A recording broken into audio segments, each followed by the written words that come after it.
Hello, my dear learners. Assalamu alaikum. In this tutorial, I am going to discuss multiple choice questions, that means MCQ, based on the SSC English first paper textbook, Unit 2, Lesson 2. I have already uploaded another tutorial based on Unit 2, Lesson 2. You may watch it if you have not yet.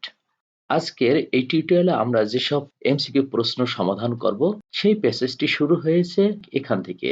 In Bangladesh folk music has great variety, এখান থেকে শুরু করে একেবারে শেষ হয়েছে roof beating songs that are sung while beating down and farming rooftops. আমরা এখন চলে যাচ্ছি মাল্টিপল চয়েস কোশ্চেনে। Question number 1, pattern A, number A. Bangladeshi folk songs are not composed on dash. Bangladeshi লোকসঙ্গীত গুলো রচিত হয় নাই কোনটার উপর ভিত্তি করে। দেখি কি কি অপশন রয়েছে। এখানে আছে culture, views of life, festivals, super power. আমরা আবার প্যাসেজে ফেরত যাই, দেখি আসলে প্যাসেজে কি বলেছে। In Bangladesh folk music has great variety with songs being composed on the culture, festivals, views of life, natural beauty, rivers and rural and riverine life. আমরা আবার কোশ্চেনে ফেরত যাচ্ছি। তাহলে ফোক সং রচিত হয়েছে কালচারের উপর ভিত্তি করে, ভিউস অফ লাইফ হ্যাঁ এটার উপর ভিত্তি করেও, তারপর ফেস্টিভ্যালস এটার উপর ভিত্তি করে রচিত হয়েছে, কিন্তু কোনটার উপর ভিত্তি করে রচিত হয়নি। নাম্বার 4, সুপার পাওয়ার, কারণ এটা প্যাসেজে বলা নেই। তাহলে সুপার পাওয়ারের উপর ভিত্তি করে বাংলাদেশি ফোক সং গুলো রচিত হয়নি। তাহলে এই নাম্বারের আনসারটি হবে 4, super power. Number B, which types of songs are composed using various metaphors? কোন ধরনের গানগুলো নানা ধরনের মেটাফোর ব্যবহার করে রচিত হয়েছে। আমরা তাহলে প্যাসেজে ফেরত যাই, দেখি সেখানে কি বলেছে, মেটাফোর কোন ধরনের গানে ব্যবহার করেছে। এইখানে বলা আছে তথ্যটি দেখো, mystical songs have been composed using the metaphors of rivers and boats. নদী-নালা এবং নৌকা দিয়ে যেসব তুলনা বা মেটাফর রয়েছে সেটার উপর ভিত্তি করে মিস্টিক্যাল সংস গুলো রচিত হয়েছে। তাহলে এই মিস্টিক্যাল সংস এ মেটাফর আছে। ঠিক আছে, আমরা আবার প্রশ্নে ফেরত যাই, দেখে এখানে কি বলেছে। ভাটিয়ালি না এটার কথা বলেনি, ভাওয়াইয়া না এটার কথা বলে নাই, মিস্টিক্যাল সংস হ্যাঁ মিস্টিক্যাল সংসে মেটাফর রয়েছে। মুর্শিদি না এটার কথা বলেনি। তাহলে এখানে অবশ্যই বি নাম্বারের উত্তরটি হবে নাম্বার 3, অর্থাৎ mystical songs. Number C, what does genre stand for? Genre বলতে কি বোঝায়? জনরা হলো ক্যাটাগরি অথবা কাইন্ড, মানে কোনো কিছুর প্রকার অথবা বিশেষ ধরনকে বোঝানো হয়। সেটা লিটারেচারের কোনো ধরন হতে পারে, গানের কোনো ধরন হতে পারে ইত্যাদি। তাহলে এখানে দেখো ক্যাটাগরি আর কাইন্ড, হ্যাঁ এটা সঠিক উত্তর।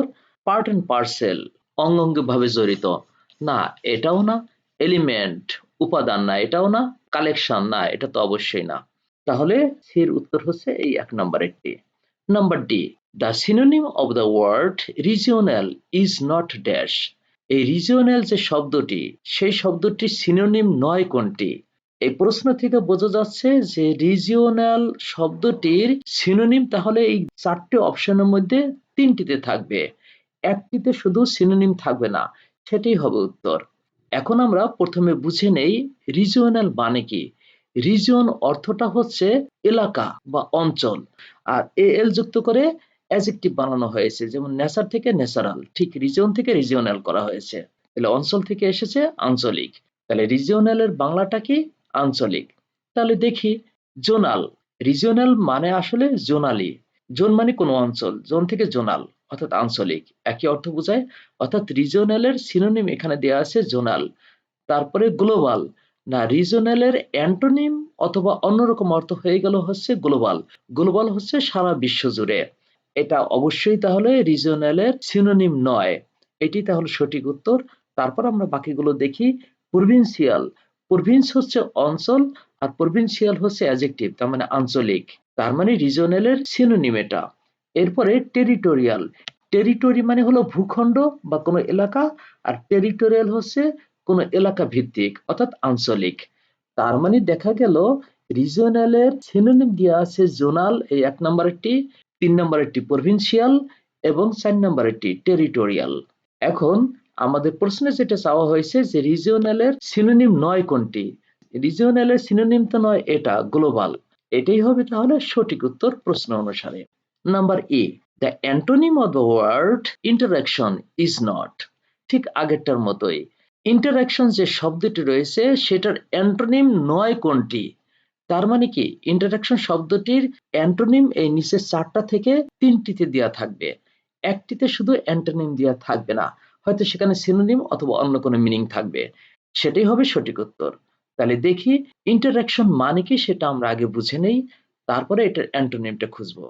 ইন্টারঅ্যাক্ট ভার্ব থেকে এসেছে ইন্টারাকশন। ইন্টারঅ্যাক্ট হচ্ছে মিথস্ক্রিয়া করা, অর্থাৎ কোনো কিছুর সাথে সরাসরি রেসপন্স করা। তাহলে ইন্টারাকশন মানে হচ্ছে মিথস্ক্রিয়া। এখন এটার অ্যান্টোনিম কি হবে, উল্টো অর্থ কি হবে? কোনো কিছুর সাথে সম্পৃক্ততা না থাকা, অর্থাৎ আলাদা থাকা, বিচ্ছিন্ন থাকা, এরকম।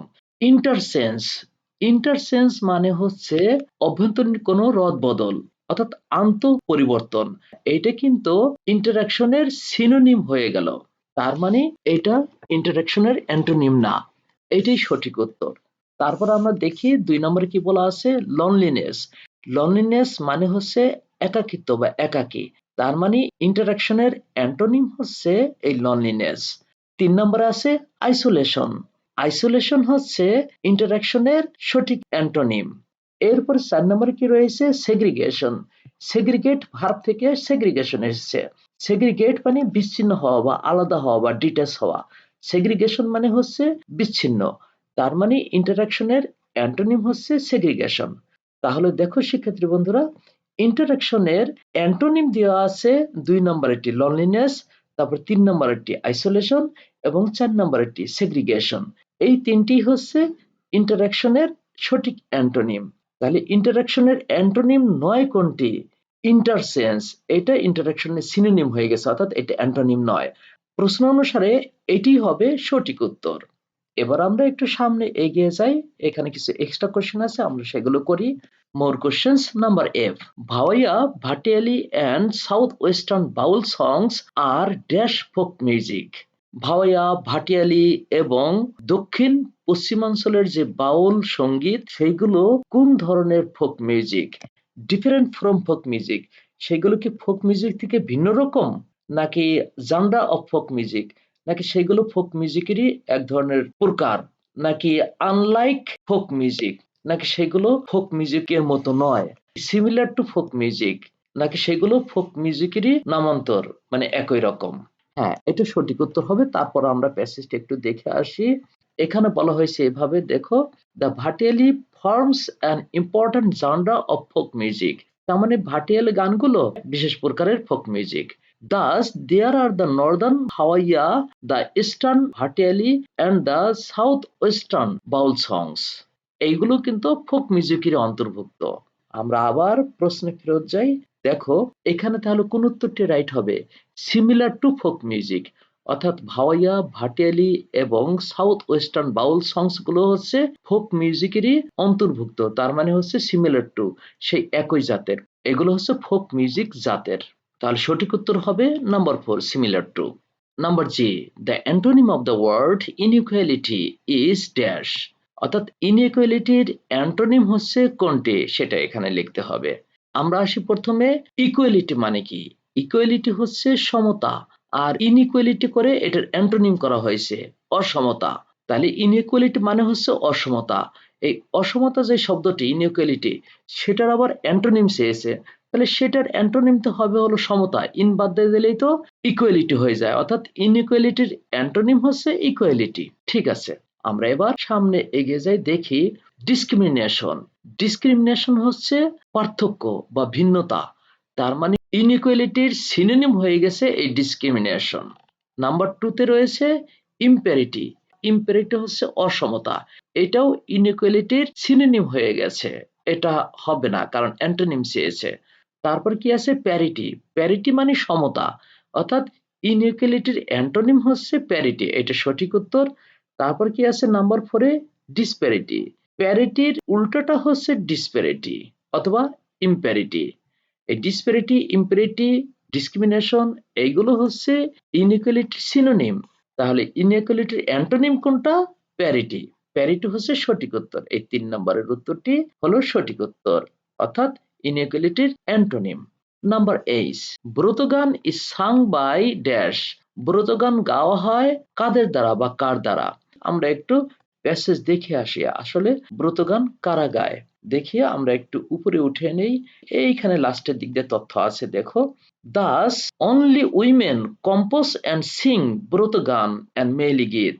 একমাত্র মহিলারাই হচ্ছে এই ব্রতগান এবং মেইলি গীত রচনা করে এবং গেয়ে থাকে। আমরা আবার তাহলে কোশ্চেনে ফেরত যাই, দেখি তাহলে উত্তর কোনটি হবে। ব্রত গান ইজ সাং বাই মুসলিমস, না মুসলিমের কথা বলা হয়নি, এটা বাদ। হিন্দুস, এটাও বলা হয়নি। মেন, না এটাও বলা হয়নি। উইমেন, উইমেন হচ্ছে সঠিক উত্তর। তাহলে 4 নম্বর হবে সঠিক উত্তর। Number I, rope beating songs are sung by dash. Rope beating song গুলো কাদের দ্বারা গাওয়া হয়? Men, women, men and women, Hindu community. আমরা একটু প্যাসেজ থেকে দেখে আসি রুপ বিটিং গানগুলো কারা গায়। এখানে বলা আছে, both men and women participate in the old practice of রুপ বিটিং সংস। অনেক আগে থেকেই প্রচলিত যে গানগুলো রয়েছে রুপ বিটিং সং, সেইগুলো গাওয়া হয় পুরুষ এবং মহিলা উভয়ের দ্বারাই। তাহলে আমরা তথ্যটি পেয়ে গিয়েছি। আবার কোশ্চেনে ফেরত যাই, এই মেন অ্যান্ড উইমেন, এটা হবে সঠিক উত্তর। আমরা সামনে এগিয়ে যাই। দেখো এখানে বলা আছে নাম্বার জেতে, কবিগান ইজ সাং ড্যাশ। এই ড্যাশের জায়গা তাহলে কি হবে? আমরা একটু প্যাসেজ থেকে দেখে আসি কবিগান কারা গায়। এইখানে বলা হয়েছে কবিগানের কথা। আমরা একটু শুরু থেকে দেখি। Folk songs sung individually include Baul, Bhatiali, Murshidi and Marfati, while songs sung in chorus include Kabigan, Leto, Alkap and Gambhira. অর্থাৎ কোরাস আকারে যে লোকসঙ্গীত গাওয়া হয় সেগুলোর মধ্যে রয়েছে কবিগান, লেটো, গম্ভীরা, এইগুলো। তাহলে এটা কোরাসে গাওয়া হয়। আমরা আবার চলে যাই কোশ্চেনে, দেখি। এখানে বলা হয়েছে ইন্ডিভিজুয়ালি না, কারণ কবিগান গাওয়া হয় ইন কোরাসে, তাহলে ইন কোরাস সঠিক উত্তর, আর বাদ বাকিগুলো সঠিক উত্তর না। আমরা সামনে এগিয়ে যাই। দেখো কোশ্চেন নাম্বার এতে কি বলা আছে, the synonym of the word compose is not dash. Compose মানে হলো রচনা করা। এই কম্পোজ শব্দটির সিনোনিম নয় কোনটি? তার মানে নিচে 4টি অপশনের মধ্যে 3টি থাকবে কম্পোজের সিনোনিম। একটা কম্পোজের অ্যান্টোনিম থাকবে, অথবা সেটা কম্পোজের কোনো অর্থ হয় না এরকম বুঝাবে, সেটি হবে সঠিক উত্তর। তাহলে আমরা দেখি, ডিসপার্স, ডিসপার্স মানে ছড়িয়ে ছিটিয়ে থাকা, না এটা কম্পোজের কোনো সিনোনিম না। তার মানে প্রশ্ন অনুসারে এটাই হবে সঠিক উত্তর, এই 1 নম্বরেরটি। তারপরে দেখি বাদ বাকি 3টি কম্পোজের সিনোনিম আছে কিনা সেটা দেখে নেই। ড্রাফট, হ্যাঁ ড্রাফট করা আর কম্পোজ করা একই। কম্পোজ মানে রচনা করা, আর ড্রাফট করা মানে রচনা করা অথবা খসড়া করা এরকম। তার মানে হলো কম্পোজের সিনোনিম হচ্ছে ড্রাফট। নাম্বার 3 তে কি আছে, রাইট, রাইট মানে লেখা, কম্পোজ মানে কিন্তু লেখা বা রচনা করা। এরপরে কম্পাইল, কম্পাইল মানে রচনা করা, আর কম্পোজ মানে কিন্তু রচনা করা। তার মানে আমরা দেখলাম কম্পোজ মানে যে রচনা করা সেটার সিনোনিম আছে ড্রাফট, রাইট এবং কম্পাইল। তাহলে কম্পোজ এর সিনোনিম নয় কোনটি? নয় হচ্ছে ডিসপার্স। এর উত্তর হচ্ছে number 1, disperse. Number L, the antonym of the word firm is not dash. Firm শব্দটির অ্যান্টোনিম নয় কোনটি? তার মানে বোঝা গেল নিচের 4টি অপশন থেকে আমরা 3টি পাবো হচ্ছে ফার্ম এই শব্দটির অ্যান্টোনিম, আর একটা থাকবে ফার্ম শব্দটির অ্যান্টোনিম না, অর্থাৎ সেটা সিনোনিম বা অন্য কিছু, সেটাই হবে সঠিক উত্তর। তাহলে আমরা দেখি প্রথমে যে ফার্ম শব্দটির মানে কি। ফার্ম হচ্ছে অ্যাডজেক্টিভ। ফার্ম মানে হচ্ছে রিজিড বা দৃঢ়, মানে শক্ত, মজবুত, নড়চড় করে না এমন। তার মানে এখন এটার অ্যান্টোনিম তাহলে কি হবে? যেটা তাহলে নড়চড় করে, অথবা যেটা ভঙ্গুর, অথবা যেটা দুর্বল, শক্তিশালী না, এরকম হবে হচ্ছে ফার্মের অ্যান্টোনিম। আমরা দেখি কি কি আছে নিচের অপশনগুলোতে। রিল্যাক্স, রিল্যাক্স হচ্ছে ফার্মের অ্যান্টোনিম। তাহলে এটা সঠিক উত্তর হবে না প্রশ্ন অনুসারে। উইকেন, উইকেন হচ্ছে দুর্বল করা, এটাও হচ্ছে ফার্মের অ্যান্টোনিম হয়ে গেল, এটাও হবে না। স্ট্রেনদেন, স্ট্রেনদেন হচ্ছে ফার্মের সিনোনিম, এইটা কিন্তু ফার্মের অ্যান্টোনিম না, অর্থাৎ সিনোনিম। প্রশ্ন অনুসারে এটাই হচ্ছে সঠিক উত্তর। 4 নম্বরে কি আছে, অ্যাটেনুয়েট, অ্যাটেনুয়েট হচ্ছে উইকেন করা অর্থাৎ দুর্বল করা বা ফ্লেক্সিবল করা, তার মানে এটা ফার্মের অ্যান্টোনিম হয়ে গেল। তাহলে আমরা দেখতে পাচ্ছি ফার্মের অ্যান্টোনিম হচ্ছে রিল্যাক্স, উইকেন এবং এই অ্যাটেনুয়েট, এই কটা হচ্ছে ফার্মের অ্যান্টোনিম। তাহলে ফার্মের অ্যান্টোনিম নয় কোনটি? স্ট্রেনদেন। এটি হবে তাহলে সঠিক উত্তর, এই 3 নম্বরেরটি। Number M, basically dash is a riverine country. মূলত ড্যাশ হচ্ছে একটি নদীমাতৃক দেশ। ইন্ডিয়া, বাংলাদেশ, নেপাল, জাপান, এর ভিতর প্যাসেজে আছে বাংলাদেশের কথা, সুতরাং বাংলাদেশও হচ্ছে নদীমাতৃক দেশ, এটি হবে সঠিক উত্তর। Number N, what does the word individually refer to? Individually বা ব্যক্তি বিশেষ এর মানে কি? দেখি নিচের অপশনগুলো। ইউনিভার্সালি, ইউনিভার্সালি মানে হচ্ছে বিশ্বজনীন, এটা আর ইন্ডিভিজুয়ালি এক না, সুতরাং এটা উত্তর হবে না। পার্সোনালি, হ্যাঁ ইন্ডিভিজুয়ালি আর পার্সোনালি একই অর্থ, সুতরাং এটা হচ্ছে সঠিক উত্তর। তারপর অরালি, অরালি হচ্ছে মৌখিক, এটা আবার অন্য জিনিস বোঝাচ্ছে, এটার সাথে ইন্ডিভিজুয়ালির কোনো মিল নেই। তারপরে ফরমালি, ফরমালি ইনফরমালি, এটার সাথে ইন্ডিভিজুয়ালির কোনো মিল নেই, সুতরাং ইন্ডিভিজুয়ালি এটার সঠিক উত্তরটা হচ্ছে পার্সোনালি, এই 2 নম্বরেরটি।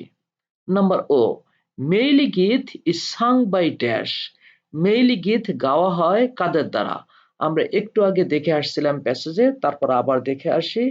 দেখো এখানে বলা আছে মেইলি গীত অথবা ব্রত গান, এইগুলো কাদের দ্বারা গাওয়া হয়? একমাত্র মহিলাদের দ্বারাই সেটা কম্পোজ করা হয় এবং গাওয়া হয়, এটা বলা আছে এই লাইনে। সুতরাং আমি আবার কোশ্চেনে ফেরত যাচ্ছি। দেখো এখানে বলা আছে মেইলি গীত is sung by dash. Male তো হবে না, ফিমেল ঠিক আছে, চিলড্রেন হবে না, মেন এন্ড উইমেন হবে না, সুতরাং ফিমেল, এখানে উইমেনের পরিবর্তে ফিমেল বলা আছে, এটি হবে সঠিক উত্তর 2 নম্বরেরটি। লাস্টেরটি দেখো, পি নম্বরে, the word supernatural can not be replaced by dash. Supernatural শব্দটিকে রিপ্লেস করা যায় না নিচের কোন শব্দটি দ্বারা?